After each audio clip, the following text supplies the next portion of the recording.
통신대란 후폭풍입니다. 대규모 통신대란을 초래한 KT 아현지사 화재 원인이 오리무중인 가운데 후폭풍이 이어지고 있습니다. 이번 화재에 따른 보상 문제에 좀 관심이 쏠리는데요. 예, KT 아현 통신구에서 일어난 사고로 인한 그 피해, 정말 주말 그리고 어제 오늘에 이렇게까지 통신 마비가 되고 전 국민적인 피해가 상당히 컸죠.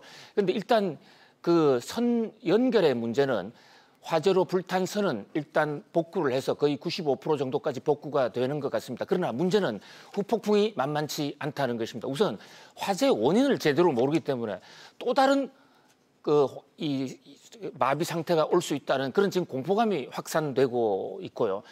각 통신구에 대한 보안이 허술하다는 문제, 이런 여러 가지 문제가 지금 지적되고 있습니다. 또 하나 문제는 보상 문제를 어떻게 할 것이냐 하는 것입니다. KT의 황창규 회장은 한 달치 요금을 물어주겠다고 그럽니다. 뭐 신속하게 보상을 해주겠다고 하는 것은 대단히 전향적인 조치로 보여집니다만은 특히 소상공인 이 자영업자의 경우에는 과연 한 달치 통신료로 최근 약 일주일에 걸쳐서 입은 이 피해가 다 커버가 될 수 있을까요?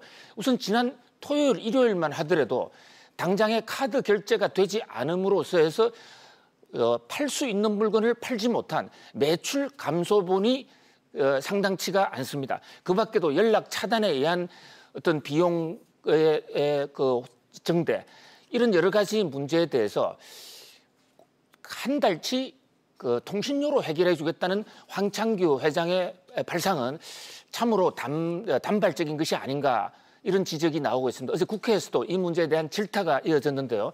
민주당 최고위원이죠.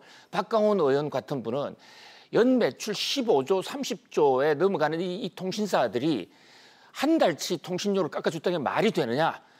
그래서 이번 피해를 전액 보상하는 식으로 전향적으로 바꾸라라고 주장을 하기에 이르렀고요. 또 그 밖에도 많은 국회의원들이 이번 기회에 이 통신 마비에 따른 보상을 해주는 약관을 전면적으로 개정해야 된다고 지금 주장하고 있습니다.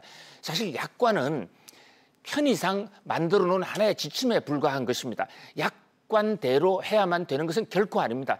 예상하지 못한 상황에 대해서는 약관을 넘어선 일반 민법과 상법의, 그보다 더 큰 어떤 사회 법의 규정이 훨씬 더 중요한 것으로 보입니다. 이 황창규 회장께서는 과거에 삼성전자 계실 때 이른바 이 반도체 속도가 2배씩 늘어난다는 그 유명한 황해 법칙으로도 유명한 분입니다. 그런데 반도체 늘어나는 속도에 따라 통신산업 발전은 상당히 가속화시켰습니다만은 안전 문제에 대해서는 둔감했고, 그로 인해서 이 통신 대란을 야기한 그런 오명을 쓰게 됐는데, 지금이라도 이 황해 법칙이 소비자들 피해까지도 빛의 속도로 보상하고 또 큰 폭으로 보상할 수 있는 이런 대책을 세워주시기 간곡하게 바랍니다. 네, 주말 대목을 놓친 소상공인들의 피해가 가장 컸습니다. 진정성 있는 사과와 함께 확실한 보상이 필요해 보입니다.